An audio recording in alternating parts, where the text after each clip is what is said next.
तर आज आपण बनवतो आहे कोथिंबीर वडी. हे बघा, खूप सारी कोथिंबीर जमा झाली होती, म्हणून आहे ना आज कोथिंबीर वडी बनवायचा विचार केला. हे बघा, मी साफ करून घेतली. आता आपण धुवून घेऊ. अशी मस्त पाण्यामध्ये टाकली. आता आपण ह्याला धुवून घेऊ, चाळणीत काढून घेऊ धुवून.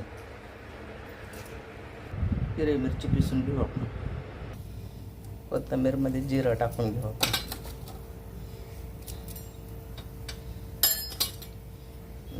मीठ टाकून घेऊ.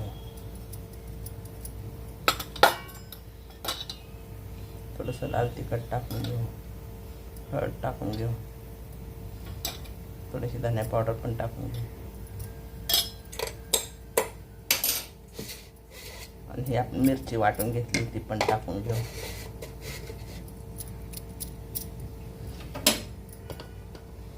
बेसन टाकून घेऊ.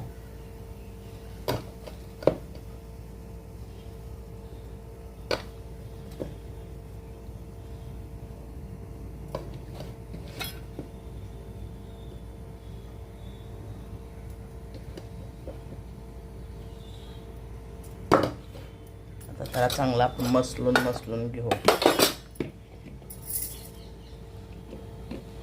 यात पाणी नाही घातलंय, कारण कोथिंबीरला पाणी असतं.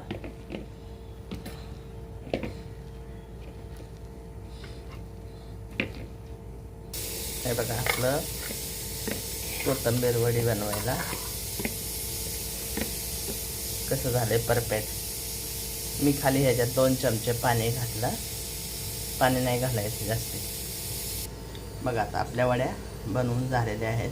आता आपण स्टीमरमध्ये वाफवायला ठेवू. स्टीमरच आहे, पाणी बॉईल करायला ठेवलं आहे स्टीमरला. हे बघा, पाणी बॉईल झाले. आता आपण हा स्टीमर त्याच्यावर ठेवून घेऊया. आता ह्याला वाफवून घेऊ.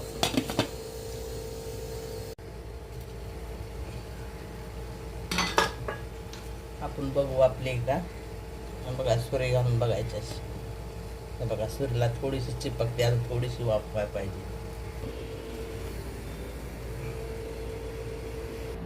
आपली आळूवडी मस्तपैकी वाफली. आता हे काढून घेतली. आता ह्याला कट करून घेऊ आपण, फ्राय करू. हे बघा, आता आपण ही आळूवडी कापून घेतली फ्राय करायला.